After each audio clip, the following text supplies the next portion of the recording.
We're worthy of love simply because we exist, not because of what we produce. And it's hard, especially coming from the childhood where you master the art of disappearing so that you won't cause any waves, so that you won't get in trouble, so there won't be any conflict. Well, what that teaches you is that the only time you're worth anything is if you do something positive, instead of you're worth it just because you're here. And I never wanted my kids to feel that way.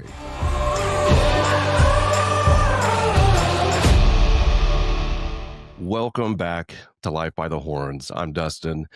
It's Christmas Eve, and in my house, that's always been a moment of reflection. For many years, it's been really good, and for a lot of years, it's been really hard as well. I've had Christmases where I felt like I failed as a dad, not enough gifts under the tree, working too much to provide, and still not feeling present. And when you're raising a blended family, those moments hit a little bit different. You don't just wonder if you did enough, you wonder if you were enough. In today's conversation, this is for dads sitting with those thoughts tonight, not to shame you, but to remind you that fatherhood isn't about perfection. It's about choosing to show up again and again. My guest today is Flint Anderson. Flint raised 7 kids, some by marriage, some by adoption, and some simply by choice. He's also built successful businesses, which means he knows the tension between providing and being present. This isn't a conversation about being a perfect dad. It's about choosing to be a real one. Flint, I'm really glad you're here. How are you, brother? Hey, I'm good, Dustin. Thank you so much for having me on here.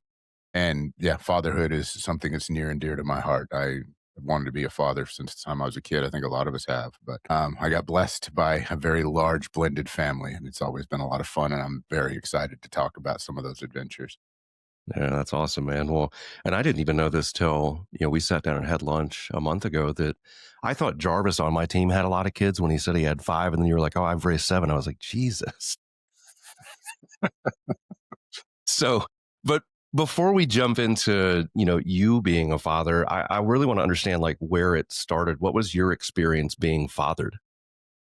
That's wow, it's kind of a complicated question. My dad was not in my life, and my parents divorced young, was contentious. I think I was 4, maybe 3. I don't know. He was gone Oof. before I became conscious and never really came back into our life until I started reaching out to him in my teenage years, I think 13 or 14. I ended up living with him for a couple years in high school, and that went about as well as you can expect given that background. And I've been on my own since I was 16 because I figured if I was going to suffer, at least it could be for my own choices instead of ones other people made for me that I didn't have any say over.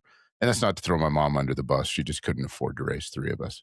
Yeah. Um, as he's gotten older, we've mended those fences. I let go of that resentment because I realized that I thought about it a lot and he didn't care. So really wasn't hurting anybody but me.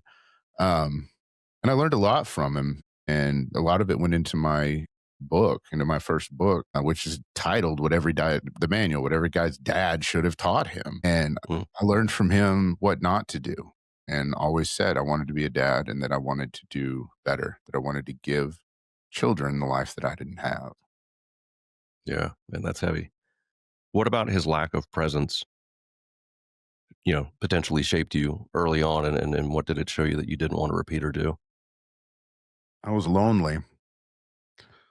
I was the oldest of 3. Mom worked all the time. Um, Times at school when dad was there, not my dad, but other kids' dad was there. I didn't have anybody. Occasionally my grandpa would come, which had a huge impact, but they didn't live in the same city. But the one thing that comes to mind more than anything else, it was that physical male affection, just learning to be a man. When I was young, being able to have a hug and know that I was safe and that that burden could be shared by somebody else for a little while. And I shouldered a lot of that way too young because obviously 2 younger sisters, no money. I cared for them for a lot more than I should have. And I never wanted to put my kids through that. I always wanted them to know that even in adulthood, that while I won't fight their battles for them, they can always come. They can always come to me. They can get a big old hug, get wrapped up in my arms, and just for a few minutes be safe. Yeah. Time. I totally get that. So then in adulthood, you later get married to your wife now, and she has 3 kids already. Was there anything jumping into that, especially with your background with your father, that you were like afraid or concerned that you wouldn't be the dad that they need? Well, just to clarify, Screwed the marriage thing up a couple times too. Me too. So we share that. Let's be clear. You grew up in West Texas and you married your high school sweetheart, whether you should or not. And I shouldn't have. And then went the opposite. And my second ex, well, she was nuts too. So, but I met my wife in a transitional period. I decided to work on myself. And it's funny, we met with the exclusive understanding that we weren't going to hook up and get together because even back in the early 2000s, the late 90s, hookup culture was very prevalent online. It Mhm. was easy, even though it was new. So but as a result of that, we spent an exorbitant amount of time talking to each other, whether it was via chat. We lived close, but in separate cities. We lived about 3 hours away. And I think episode 2 of my podcast goes over our story. So I won't kill too much of the time here. But it was almost a deal breaker for her for two reasons. And my wife, just also to let the audience know, my wife and I have been married for 26 years at this point. So we kind of got that part figured out. But there was almost a time when we didn't make it, and not on my end, but on her end, it really bothered her that one, that she was a single mother, very young. We were both in our 20s with three children, and I didn't have any children. She was worried that I wouldn't want to accept that responsibility. And she wasn't asking me to. She never asked me to. But also the fact that she couldn't have any more children. I didn't have any biological children at that time. And she shared with me much later, we were probably 5 or 6 years into our relationship, that was a big concern for her. And almost to the point where she did not continue the relationship so that she wouldn't get hurt because she really liked me and spending time with me. Excuse me. Sorry. We worked through that. We talked about everything. We talked about expectations. We were both going through messy, nasty divorces at the time. And we knew what we didn't want, and we knew what we did want. So I didn't show up and go, "Here I am. I want to be your boyfriend and I'm a built-in dad." That's not the way it works. It was, okay, well, yeah, I'd eventually like to have kids. Thus the reason that she was like, well, maybe this won't work out and I don't want to get my heart broken. Couldn't blame her at Yeah. that point. She'd had a couple of not so pleasant experiences in marriage as well. And so we talked. We talked about that. We talked about everything else. And it really was a decision. Okay, I like her a lot. I think I may be in love with her because we always think we know at the beginning of a relationship. We don't really know. We just think we do. Think I might be in love with her. And kids come as part of the package. Okay, well, I want to be a dad anyway, but I'm not going to force myself on that. We'll see what happens. So yeah, it was a conscious decision, and it was a lot of talking about what needed to happen, what our relationship looked like, and what we looked like going forward as a blended unit. So I didn't blend a whole Yeah. lot because it was just me, but still a blended unit. Fair enough. Well, was their father actively involved? Two different fathers. Her oldest, he was very actively involved. Was the father who paid his child support, showed up, picked Casey up, would take him for the summer, showed up for his visitation no matter where they lived. And say what you will about him, and I don't have anything bad to say about him in particularly. He was there for him. Other father didn't want to pay his child support. Would make all these false promises to the kids. Would do this. Would do that. He would come get them for the summertime, and then one summer when they were, I believe, 8 and 9 or 8 and 10. I don't remember exactly how old they were at this point. Decided not to bring them back because he didn't want to pay child support. Put a bunch of false allegations, kidnapped the children, hid them from us for Jesus. almost 9 months.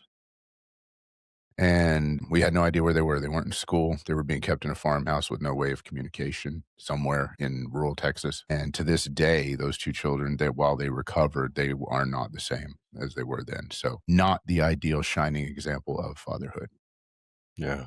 No, it's crazy, man. And the more and more we've got to know each other, man, it's eerie how similar our stories are. I mean, my wife, I refer to them as my bonus kids because they're not biological, but she as well, brought two kids, into our relationship, and there was a lot of concern there too because Alex, her oldest, I mean, great young man, but father was completely absent, no child support, no nothing ever. Wanted nothing to do with him until he turned 18, which I thought was kind of ironic. And Liliana, her youngest, our middle one at this point, um, Dad didn't do the child support thing for the longest time. Still wanted to be present from time to time, but which was very challenging for me. I'm like, man, I'm choosing this every day. At a point in my career where I was making the least amount of money I ever made, and having more mouths to feed, obviously, adds more pressure to it. But it was, it's just interesting that there's that similarity there. So, but then you guys, so you have three, Mhm. kids, and then you guys decide to adopt, and not just one kid, but you ended up adopting three more. Was that all at once that you adopted all three? Did that, happen over time? And then what led to, that decision that you wanted to have three more kids? Compassion. And no, it wasn't all at the same time. Gary and Haley were 1 and 2 years old respectively. They're shirt tail relatives. They were relatives of my wife, great nieces and nephews, I believe. I mean, that's relevant to the story. They were being removed from their parents' household from their mother's household for reasons, no money, neglect, drugs, alcohol, what you Yeah. name it. I mean, it's like they checked all the boxes. We went to her mother's where they were staying, and she couldn't afford them, but their biological mother had just dumped them off there, knew the state was looking for them. There was a special investigator. I mean, it was a whole thing at that Yeah. point. But it was like, okay, well, you know what? At best, let's take them for the weekend. I think either Gary or Haley had been wrapped in paper towels and plastic bag because she couldn't afford diapers. Jeez. But even out of all that chaos, and these kids went through some hell. They were hidden. They were driven across the country a couple of times, and they were little. I mean, tiny. Gary was very withdrawn at that time because he didn't really know how to interact with humans. Haley was at a very critical stage of her life. And just for the record, all my children are adults, and they know that I talk about them regularly on here, so we're not revealing anything. So before all those comments start, it's okay. I've got their permission. Anyway, they were shell shocked for lack of a better term. But even then, I remember pulling up on that household and just a crappy little trailer up in a little town north of Jacksonville. And this little girl was 1 year old, had a skirt on that was slightly too small, her diaper butt sticking out of it, chasing her brother, barely can walk, with a big old, remember the old wiffle ball bats that are real fat? Yeah. Yep. She's dragging this thing behind her like something out of Silent Hill, chasing her brother. And man, if I had been smart, I would have realized that that was a precursor of things to come. But I remember that as an incredibly positive memory. I was like, wow, okay, I just fell in love with that little girl instantly. So they didn't have anywhere else to go. We didn't want them going into the state. We didn't want them being foster kids.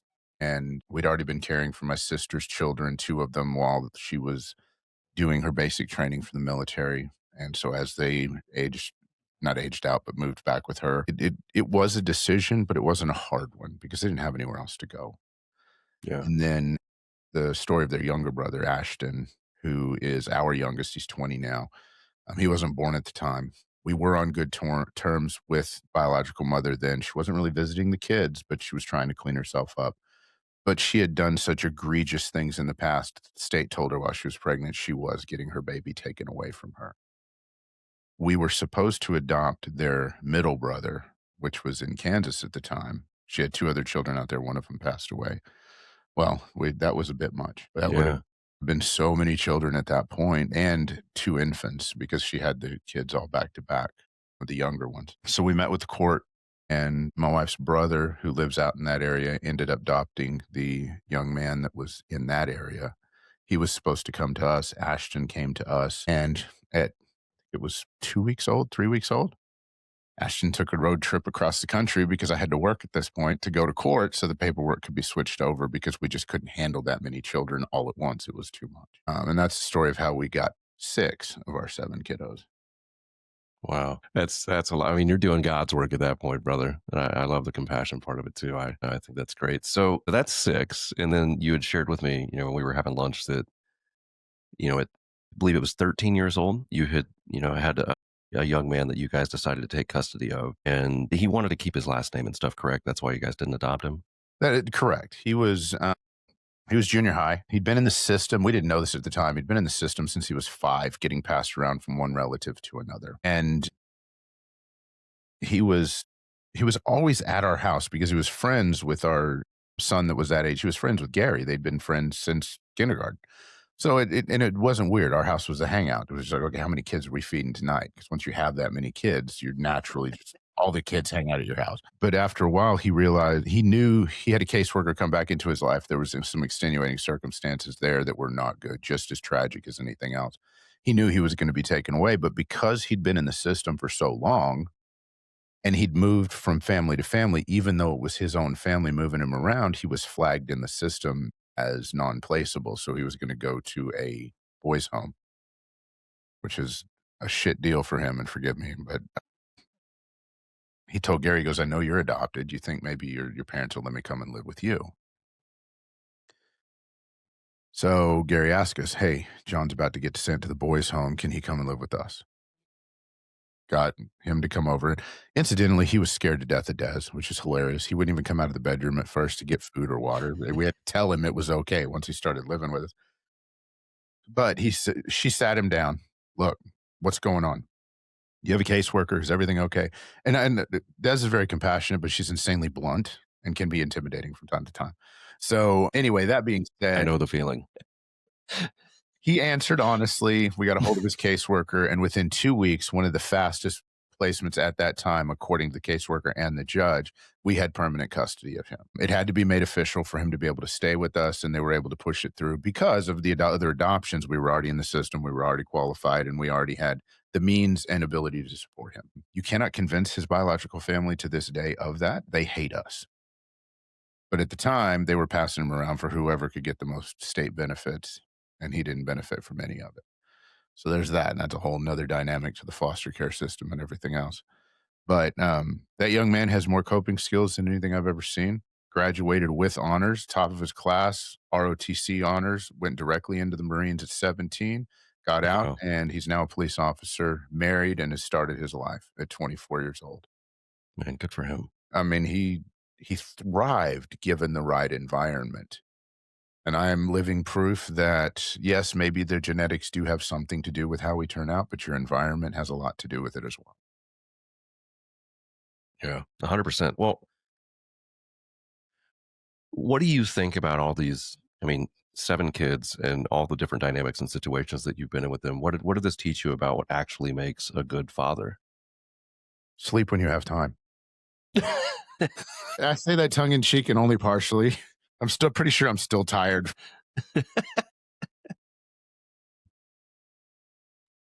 Lead with love.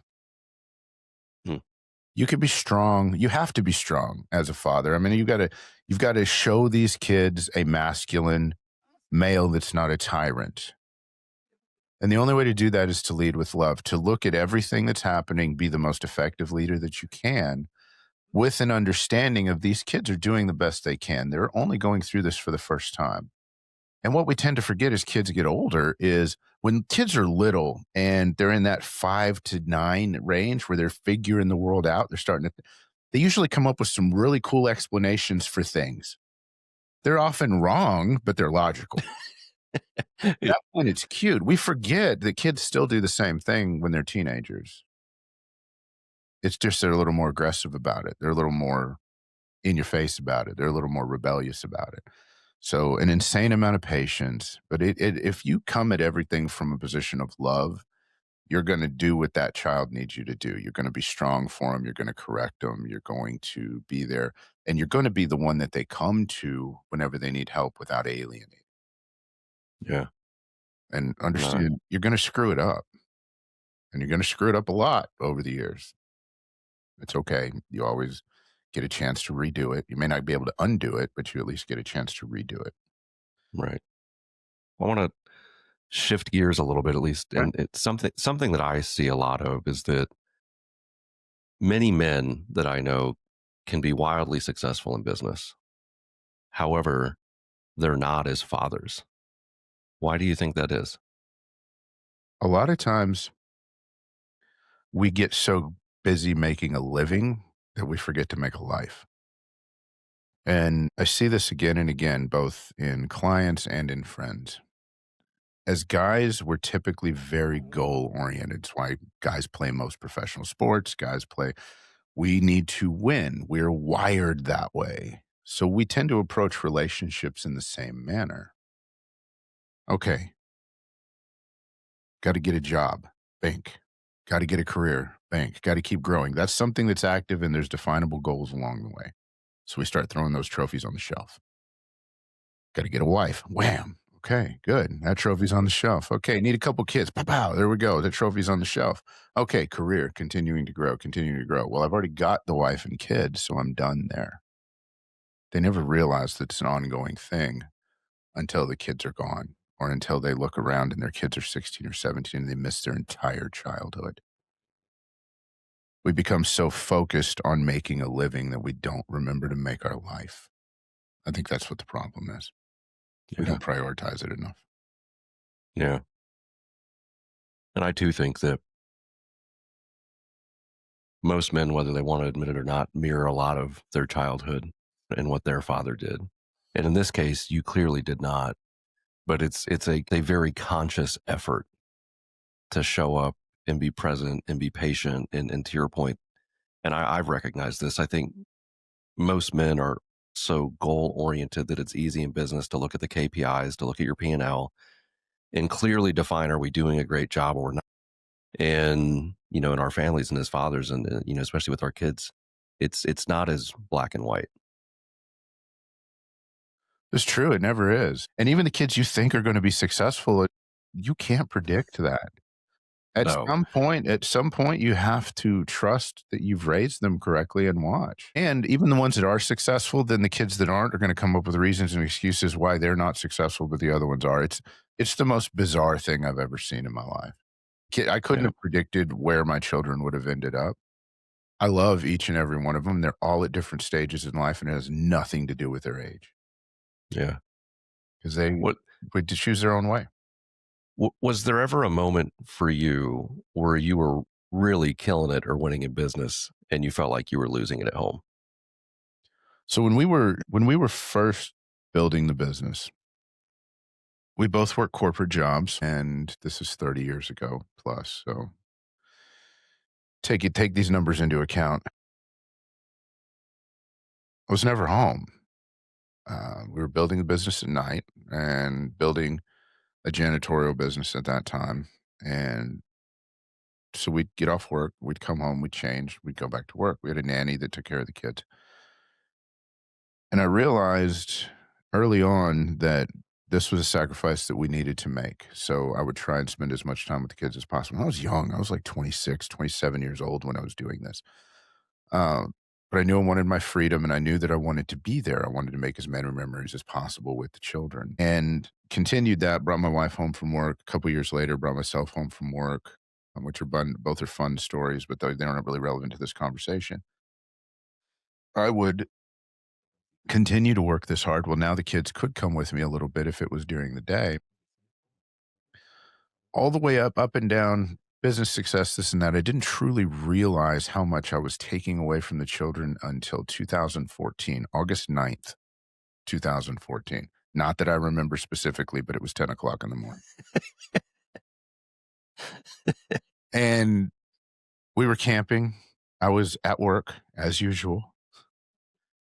And I was like, man, I missed I didn't really miss the entire childhood of the older kids growing up, but I missed a lot. And I Mhm. realized I didn't want that from the little ones, and that was the path that I was going down. I was right back or still I thought at the time I was right back there. I was still there working all day, working most of the night, not being fully present. And I let it all go, dissolved everything. 300 accounts in one day. Wow. Walked back into the camper and told Des, I said, well, we're done. I just dissolved everything. She goes, what are we going to do? I said, I have no idea. But we got 3 days and I'm not going anywhere. So we're going to finish this camping trip and then we'll figure it out. Had a great time, had a lot of memories on that camping trip, and we made it. And a lot of what I'm doing today was different because I was able to be there for the younger kids while they were growing up. Yeah. Everything that we do as fathers is just as important as everything that we do as business leaders and business owners. More, I would go to say, but at least as Yeah. Oh, that's wild, man. I remember for me, because I was so goal motivated, the thought was always, you don't need to have one business, you need to have another and another. And I had an opportunity a couple of years ago, after many years of corporate work and whatnot, um, to buy into a majority share of a very successful business. And I approached my wife with it, and she was like, "Babe, we finally got weekends back with you. You were never home when you were doing that before." And I was trying to justify, I'm like, "No, but our income and our legacy, and we can fast track a lot of these goals and stuff that we have." And then she goes, "But you only have 18 summers with your son, and you've already missed six." And I sat there for a minute and I was like, wow. Wait, I mean, to your point, they can be very blunt, but way to reframe something and make you stop in your tracks. And then me being stubborn, I was like, no, I've got a plan. This is how we'll make it work. And then, as I'm sure you know, even with what you believe is a picture perfect plan, it never works that way. And after two, hellacious years with that business, I was just like, man, we can't do this anymore. And, had to let that one go. And it was not from a, business performance perspective, it wasn't something that I hang my hat on and I'm super excited about to watch it go away. But at the same time, I've had nothing but a much better season of fatherhood than I ever had when I was trying to, check off all the boxes when it came to my professional life. And I think it's really shown up in big ways in my kids as well. How does that feel? Lighter. It's it it's the most. I mean, it almost seems selfish, but I'll chalk it up to selfish in a good way. To I'm in a season now where I work less than I ever have. I spend more time with my family than I ever have. And the ironic thing about that is business is going better than it ever has. And for most of us men, like, we are such control freaks. And even in our own homes, like I used to, do this as a father. I didn't realize until this year that how I showed up in business and as a child, the only recognition I ever felt I got from men that I respected that were more of that father type role was if my batting average was great, if I had straight A's, if I was accomplishing more, if I got the big deal. And I noticed that I was doing a lot of the same with my own kids. And like, my love wasn't unconditional. It was only based on the parameters of, how they were showing up in life. And then I really started leaning into, for lack of a better term, their behavior and their character. And I was like, man, I don't want to make a bunch of mini me's, because it's taken a lot of fucking therapy and coaching to get to the other side of this thing. And I was like, man, I really need to show up different for them. And I need to show them that work is not everything. That, yes, I mean, we do need to work hard because we have to provide, absolutely, but it's not everything. And it's definitely had a monumental impact on my relationship with them and how they show up in the world. And even to the point you had mentioned, that, just wanting that hug and that safety as a kid. And then when you provide that, as a father, yeah, they actually come to you for help and for things. And that's such a beautiful thing when you're like, man, love and trust me enough to, when things are the toughest, you come here, and not because, I'm going to chastise you and tell you did a bad job. It's because we're going to walk through this together. That's powerful. And it took me a long time to learn this. And it sounds like you've learned this lesson too. Is that we're worthy of love simply because we exist, not because of what we produce. Yep. And it's hard, especially coming from the childhood. And then I shared some of mine and you shared some of yours, just either in the past or whatever. But where you master the art of disappearing so that Yep. you won't cause any waves, so that you won't get in trouble, so there won't be any conflict. Well, what that teaches you is that the only time you're worth anything is if you do something positive, instead of you're worth it just because you're here. And I never wanted my kids to feel that way. I wanted them to understand that they were loved no matter what. No matter how mad I was at them, there was a certain level of our relationship that never got penetrated. And now it's a running joke in our family. Not that part, but what I'm about to share with you. I never end a conversation with anybody without telling them I love them. And I used to be just with my family. And now, as you know, I do it with everybody because you know what? I don't know who needs to hear that. And there's always some piece of you that I love. I mean, it's like we need to be able to say that. But the kids would be like, you will be just going off on me on the phone, da, da, da, da, fussing at me. I'm in trouble, this and that. and then snap. Okay, well, love you. Bye. Talk to you later. And so now it's a running joke. And then I saw a clip from the TV show Yellowstone the other Yep. day where Beth and Rip are talking and they're just bitching at each other, cussing, no, fuck you, this and that. And she goes, okay, I'll see you at home. I love you, but fuck you. Yeah. I was like, that is so relatable. Tyler Sheridan just nailed it when he wrote that scene. It was like, man, that is the true definition of love and acceptance. When you either have a friendship or a relationship, and your relationship with your children will alter as they get older. You don't be their friend when they're younger, but the only way that you have a continued relationship with them is, yeah, you're still mom and dad, but then you become sort of friends with them, or actual reality of friends. One of my best friends is my youngest son, and even our other kids will tell you that we're very close. We have a lot of common interests, and it's just that's the way it is. But it wasn't that way until after he was 18. So you have to love your children where they're at and make sure that they know that everything is okay. They can just Yeah. live and still be accepted. Real talk. Most marketing problems aren't marketing problems. They're business problems wearing a marketing hat. Cute, but very expensive. Maybe you're getting traffic, but it's not converting. Maybe you're converting, but your average sale is too low. Maybe things are fine, but not scaling. That's usually a system issue, not a need a new ad issue. So here's the move. Let's hop on a short call, look at your business, and see what's really holding your growth back. No pressure, no pitch, just a fit check. If we can help, we'll tell you how. If we can't, we'll tell you that too. Tap learn more and grab a time. I know this has shown up in my parenting more than once, but has there ever been a time, especially with the dynamic that you guys had, where your kids made it clear that you weren't their real dad? Only every time they got really mad at me. Yeah.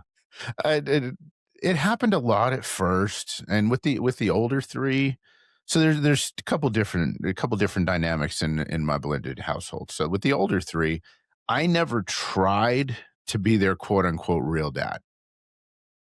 Um, our oldest doesn't call me dad because he was 13, 14. His dad was very active in his life. The other 2 chose to after a while and still do. You ask them who their dad is, they name me. So it didn't really get thrown up in my face too much. Every once in a while when they were really mad or, "Oh, I wanna go see," "Well, you're not my real dad. You can't tell me what to do." It happened rarely because I didn't really try and force it. The younger 3, this is unusual. My daughter, well, we got them when they were 1 and 2 and 5 days old. So my youngest daughter, the only person I've ever met who's a more aggressive female than my youngest daughter is my wife, and that would be a run for their money. They're both predators through and through. So she would find the nastiest, meanest thing to say she could think of to say when she was mad at me, and so I get thrown up there. But I also run that through that filter of, okay, this is her just trying to function, and it's her personality. Ashton, our youngest, he doesn't like people to know he's adopted. It's the exact opposite. He goes, "There's the only reason people know I'm adopted is because you tell them. I don't ever tell them, and I act just like you. They tell me that all the time." So it's we had all different parts of the spectrum, but I think the only time you're really gonna get fed that is whenever you're trying to replace that person and not define your own place inside that child's life. Yeah. Yeah. I remember for the first time it happened with me, I had taken full custody of my younger sister. She was 13. Uh, we had a very terrible mother. My father had passed away, and I thought I was doing everything right. And she's 16 years old. A couple years down the road, we get her a car. She's got a good job. Like she's dual enrolled, so she's going to college 2 years early. And I'm like, man, I'm really kicking ass here. And what I didn't realize was she was dating a young man that was a little bit older than her, was very controlling, not a good guy. We ended up finding out about all this, and she ran away. And then we got her back that night. And as I was trying to scold her and tell her how much of this was a terrible idea, I'll never forget. She looked at me, and I was only 26 at the time, and she's like, "You're not my real dad. You can't tell me what to do." And I'm like, I like, and it, I don't know about you, but for me, it broke me inside. I'm like, man, I choose this every day. when most people would not, and they would run the other direction. And I was like, man, that was just I don't think you could say anything that could cut any worse or any deeper. And you can't. It's funny that we talk about our stories paralleling each other. I had custody of my youngest sister when I was in my mid 20s.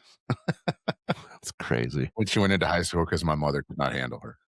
So, not that my mother was a terrible mother. My mother was an absent and apathetic mother, but she didn't know she was apathetic. It's just the way she is.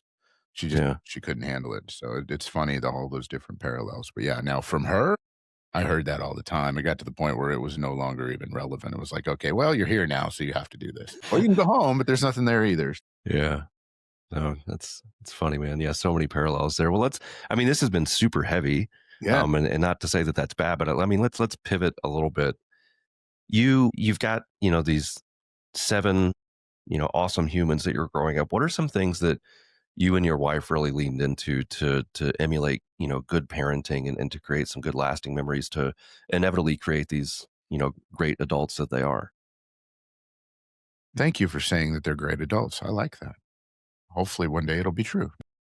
Hopefully they don't hear that. They hear me say all the time, statistically speaking, out of 7, some of them are going to be idiots.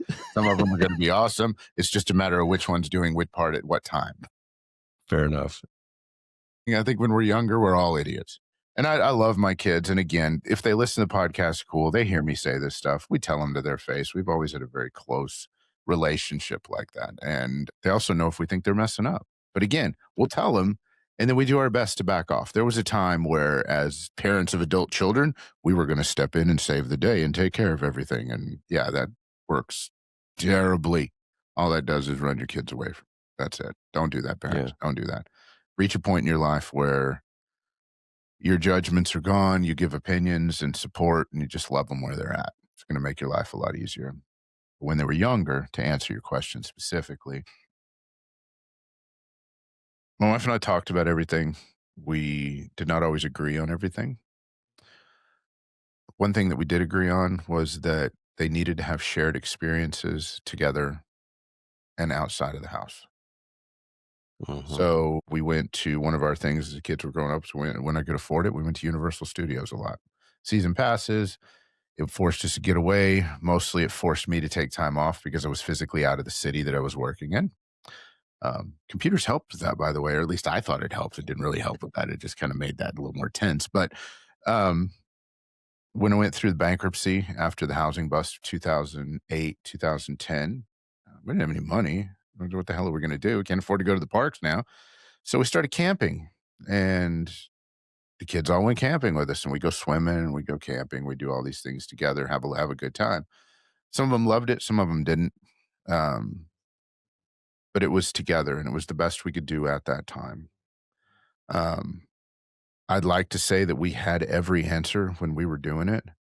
But man, one of the things that I lean into all the time is that we're all just going through this life for the first time. We're all just trying to figure it out for the first time. And I told my kids that whenever they get resentful of me and things like this as they were older, I'm like, your mom and I, there was no instruction manual. We hadn't done this before. We didn't know. We were just doing the best that we could. And we're all always doing the best that we could. And you lead with love and you start looking at your life with that much grace for your children. You got a lot more patience for your children. And you know what, children, if you're listening to this, you're going to have a lot more patience for your parents. And if you're adult children and you think about your childhood and how frustrated you were with your parents, they were just figuring it out. They were just going through life for the first time. Yeah. Yeah. Well, I know you're also a man that hugely values fitness. Is that something that you just naturally, instilled in your kids that you wanted them to do very early on? Did they emulate it? Is it something they're allergic to, for lack of a better term? How did that show up in your parenting? My expectation for them was more than it was for me for a lot of years. I wanted them to do sports. I wanted them to not fitness for fitness sake. I wanted them to do things that they enjoyed and that they learned, but we didn't want to be that parent that forced them to do things. Like you see these baseball parents or these football parents where they do regular season, they do travel ball, they do off season, when their kids don't have time to be kids. Mhm. They're just constantly, I think I put it in one of my episodes of my podcast. It's like, guys, your kid's probably not going to play pro ball. And if they are going to play pro ball, you don't have to force them to do any of this. They're going to do it on their own. They're going to beg you for more opportunities to play if they're that kid. If they're the next Michael Jordan, nobody forced him to go on the court and practice in all that off time, or Kobe Bryant, Yeah. or whoever you want to pick. They did it because they wanted to. So I wanted the kids to enjoy it. If they didn't want to do it, they didn't have to do it. The only rule that we had was if you started, you had to finish the season. That was it. You didn't have to play next year. You didn't have to do it. And as a result, we spent a lot of time on flag football with the YMCA and volleyball with the YMCA. And one of our sons was insanely talented at everything he touched. Football, talented. Martial arts, top 4 in the world for 2 years running. I mean, he was Wow. talented. We didn't have to force him to do it, man. As soon as you let that kid go, you let him off the leash, and it was like Tasmanian devil. He was attacking whatever was in front of him. And he's still like that to this day. But we never forced him to do any of that. So from a fitness perspective, we didn't talk about eating well or this or that, because when you got that many kids, sometimes it's just whatever you can do. But the mealtime when all of them were at home was hilarious. I don't know if you all ever fed 1 or 2 teenage boys, but try feeding 5. Bless Dez's heart. It's still to this day, and there's just the 2 of us, she still has tons of extra that she makes. She can't help it. But it would be a gallon of milk a day. It would be a loaf of bread at dinner. It would be 5 pounds of hamburger meat in the spaghetti, and there was nothing left. So we weren't really going so much for health. The running joke is that we made enough for 6 people, and there's 7 of you. Figure it out. I got into martial arts when I was younger, before we got married. That got the rest of my family in, and they are all so much better at it than I am. We're 3 generations deep now. Our granddaughter's in martial arts, and she loves it. One of our granddaughters. And she That's cool. trains with Des, who's a 2nd degree, and all of our kids, including myself, a 1st degree. I was not talented. I was persistent. I just wouldn't quit. I much prefer the weight room, but I was never an advocate. I was never made to be fit when I was younger. I was skinny if we didn't have any food, and I was fat if we had food. I mean, that was as I was growing up. That's the way it was. And then I was consistently overweight as a young adult because I could afford to buy my own food. Man, I wasn't going without. So that can do some mental things for you too. I got into fitness later in life because I realized I liked lifting weights. But because I was so bullied in school, because I was the nerd, the poor kid, the fat kid, I checked all the boxes to be made fun of. I didn't go to gym because God, that was hell. That was a terrible place. Mhm. Whereas if I'd had somebody take a few minutes, teach me how to lift weights, I think my childhood would have gone a different direction. So I've recently, as my 50s, I think, really realized the importance of a fit lifestyle. And I'm still just now discovering things. I was working out consistently and still drinking heavily for probably 20 years after I discovered fitness. And it didn't help. I mean, I was still relatively fit, but I wasn't as fit as I could have been. That thing has been skyrocketing since I stopped. But we always gave the kids the opportunity and told them it was important to do things. Some of them was band, some of them was sports. I know that was a long answer because I didn't want it to look like I didn't think fitness was important, but we didn't focus on that at the time. Yeah. Well, your kids are all adults now. When you look at them, what tells you that your effort as a father really mattered? It's micro moments. And I think everything in life is really micro moments, but it's looking at the son that I was telling you about, the one who never really struggled in sports, who was good at everything. His biggest challenge was as soon as he failed at something, he didn't know how to do it because he'd never done it before. He didn't know how to handle failure. And it screwed him up for a lot of years, up into his 30s. But now that he's started having children, he's an incredibly good father. I can't take credit for him being a good father. That's on his shoulders. But I can take credit for showing him the difference between what a bad father, which is his biological, and what a good father looked like. And now his kids are happy. He's still figuring it out. He's still putting his life together. But you know what? We took pictures this weekend. It was one of our granddaughter's birthday. And Des said he looks like a possum because he got so many kids. They're just all hanging all over him, but they're all happy. They're all just loving life.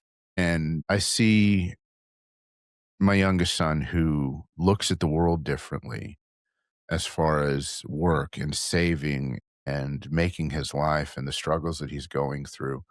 And he gets advice from people at work and different other places in his life. And he goes, Dad, this doesn't make any sense. I said, because they think differently than you. you're looking at the world that they can't even imagine exists. So you have to consider that. So that I take pride in the fact that he listened. I take pride in the fact that my youngest daughter lives on her own. She's still very much herself and she still struggles a lot, but she occasionally will call up and ask for a pizza instead of for me to pay the electric bill. So sometimes those little wins in young people, and young people have it much harder today than you and I did. I couldn't Yeah. imagine trying to make a life in today's environment. So them being able to pay their bills on their own is a huge accomplishment. And I take a lot of pride in watching that happen. But most thing I take the most pride in is that when something bad happens, instead of, oh my God, don't tell mom and dad, it's, oh my God, call dad. He'll know what to do. He'll help. He'll be there. And I take a lot of pride in that because I don't think you can buy that type of relationship at all. And no matter how mad they are at me, we could have just had a devastating fight. We probably won't talk for a week. If something goes wrong, oh my God, dad, I need some help, bam. So Yeah, and that's so rooted in love, trust, and safety. And you're right, that's not something that you can buy. So if there's a dad listening right now that is like, man, I've already missed so much, what would you say to him? I would tell you this. I would tell you, number one, that you are enough and you are exactly what your family needs. And just because you've done a piss poor job of being that person so far doesn't mean that they look at it the same way. And if the only thing you can do to make it possible to spend time with your family is to put them on your calendar like an appointment that you would have with a client, then do it. And then treat it like an unreschedulable appointment, like they're the most important person on your calendar for that day. It'll change the way you look at prioritizing your life in one simple step. And after a while, you won't have to do it anymore. Yeah, no, that's great. Well, we're going to lean into what is probably my favorite portion of the podcast, our rapid fire. So I've got, I think, about 6 questions for you.